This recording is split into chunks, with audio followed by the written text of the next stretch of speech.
Welcome to another edition of Around the NFL. And today I'm going to be doing a recap of the NFL Wildcard and give my predictions for the next round. But first, to get into the recap, I start with the Browns and Texans. That was the first game of the weekend. The first half was a great back and forth contest. Both Joe Flacco and CJ Stroud were playing great. And then the second half happened, and the Texans defense, they really stepped up. Had two pick sixes to extend the Texans lead, and the Texans were going to win 45-14. Won this pretty easily after playing some great defense in the second half. C.J. Stroud and Nico Collins both made their postseason debuts, and both of them played amazing. Joe Flacco didn't have a great game. It was all this hype around him after what he had been doing the last few weeks. And unfortunately, he got to the playoffs and they got bounced in the first round. But the Texans advanced to the divisional round, so congratulations to the Texans on making it out the first round and moving on, and better luck next year to the Cleveland Browns. Then the next game, the Chiefs and Dolphins. The Chiefs would win this game 26-7, and the first half looked like it could be competitive, but it didn't end up being that. The Chiefs pretty much dominated this game. They're used to playing in this type of weather. They did. There was some struggles early, but the Chiefs, they're used to playing in this weather. The Dolphins, they're a warm weather team. They usually struggle in this type of environment, and that showed. But Rasheed Rice, he made his playoff debut, and he played amazing. He had the most receiving yards for a Chiefs rookie receiver in a playoff game, and he looked like the Chiefs' best player on offense in that game. So if he can keep this up, the Chiefs can definitely go deep in this playoffs.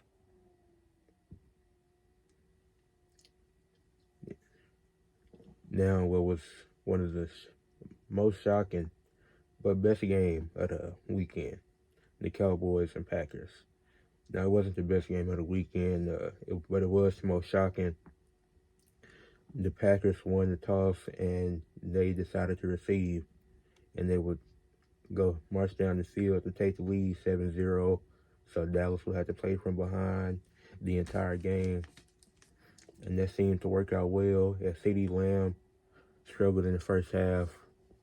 He had 2 catches for 18 yards in the first half, if I'm not mistaken. He picked it up in the second half, which all what Dallas did.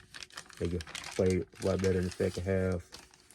But for the first half, the Packers led 27-7. Just a bad look for Dallas, for the Cowboys and Dak Prescott. Jake Ferguson, he was playing well. It was 41-16 going into the fourth. So I missed most of the fourth quarter because I just decided to take a shower at that point. Then when I got out, the Cowboys was starting to make it a game, but there was really no chance of them coming back. The Packers would win 48-32, dominating from start to finish. Jordan Love and Romeo Doubs were amazing, and 2 great talents.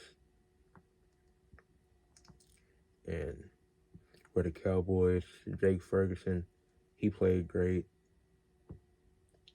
Michael Gallup had a good game. CeeDee Lamb struggled in the first half and picked it up in the second.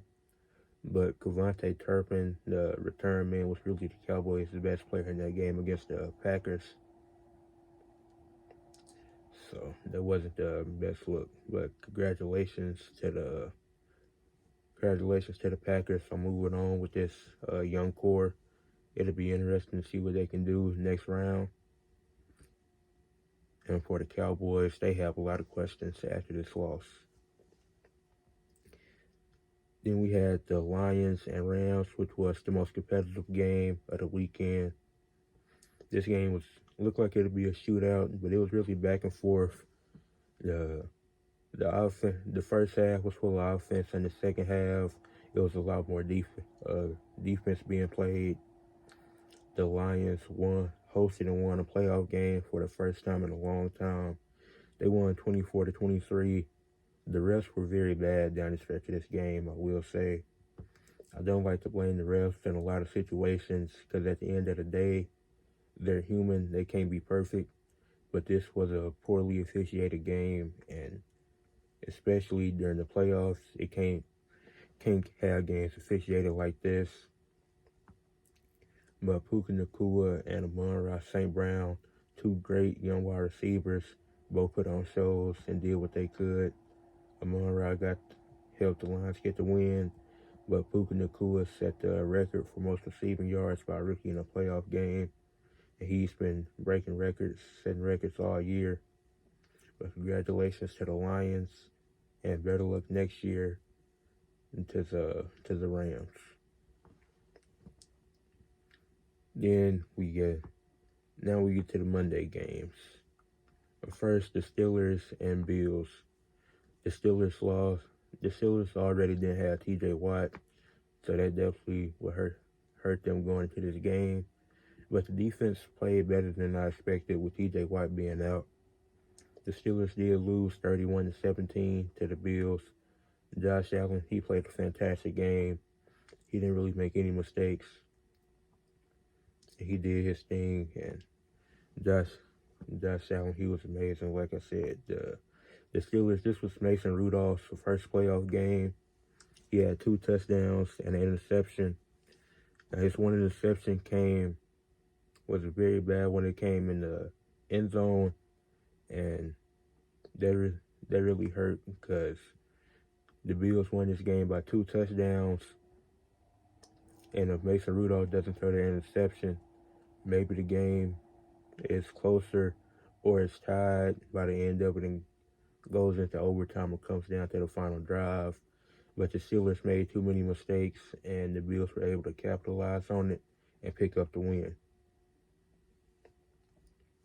Then the last game of the day, or the last game of the Wildcard weekend, was the Eagles and Buccaneers.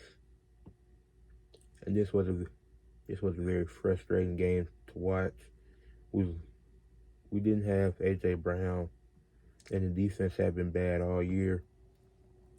But this team clearly has more talent, and it's better than the Buccaneers, even without A.J. Brown.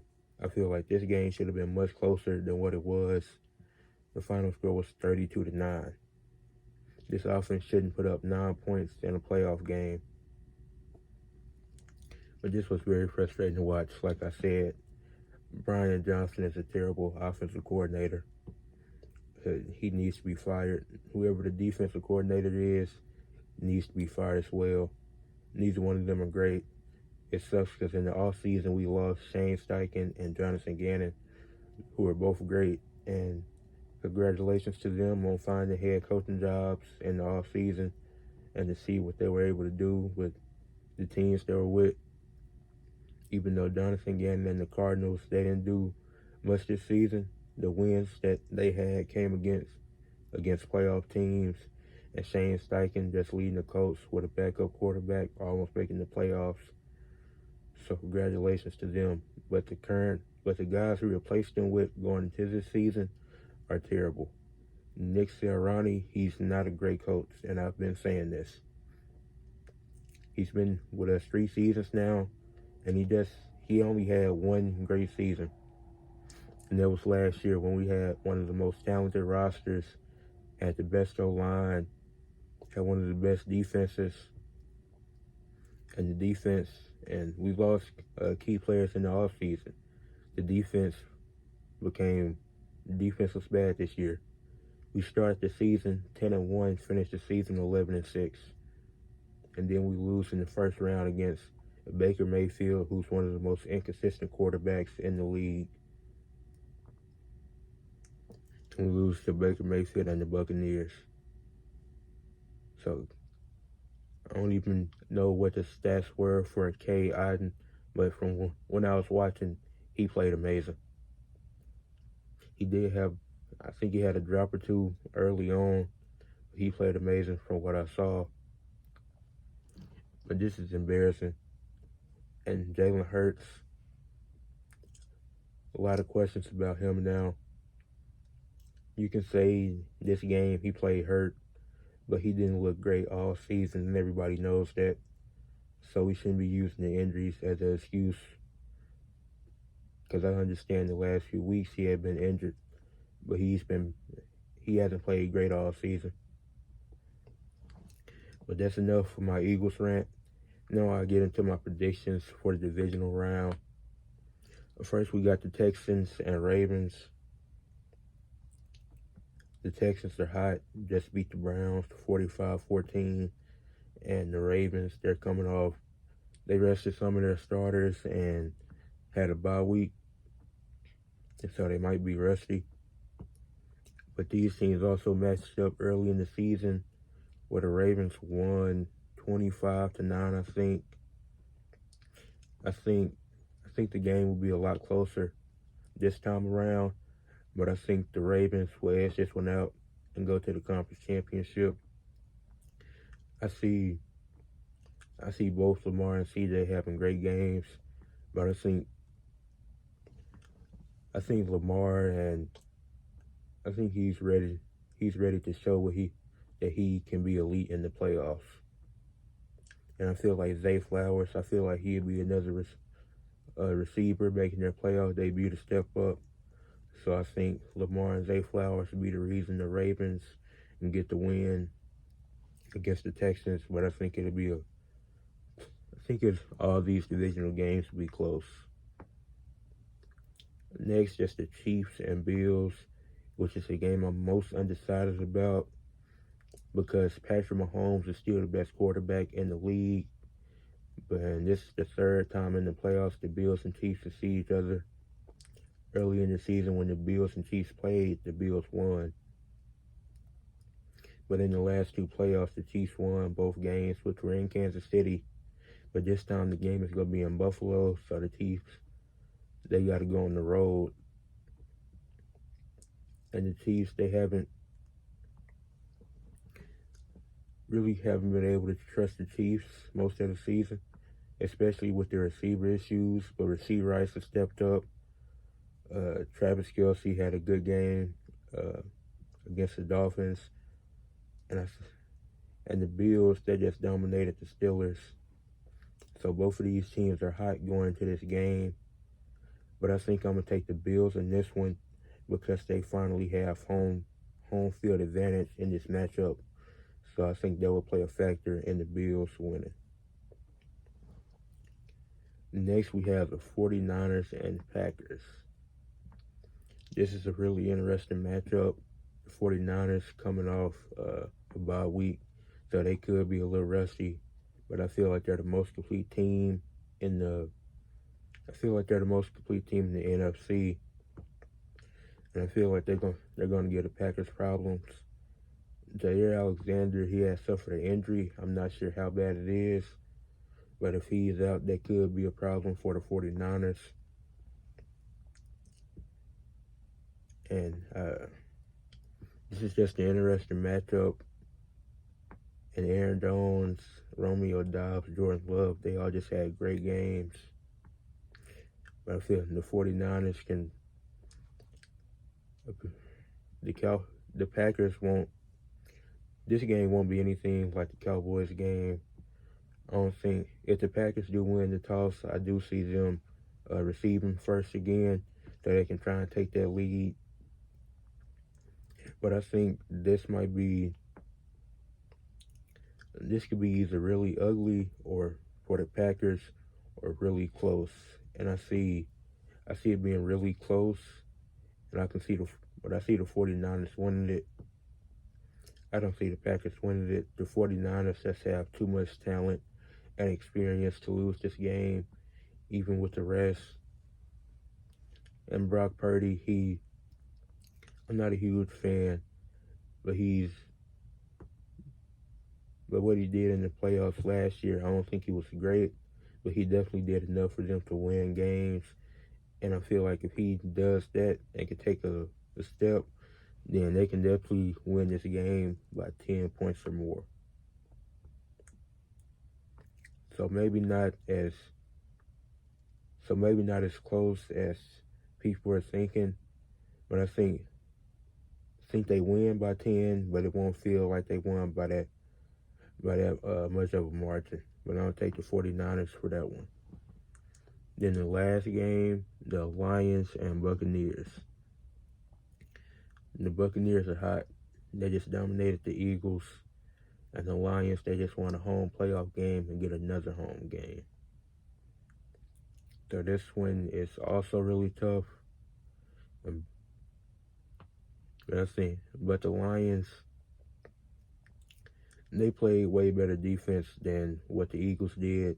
And I feel like that'll continue with them playing the Bucs. This game could come down to a field goal to win it type situation. And I see the Lions pulling this one out and getting the win to go to the conference championship.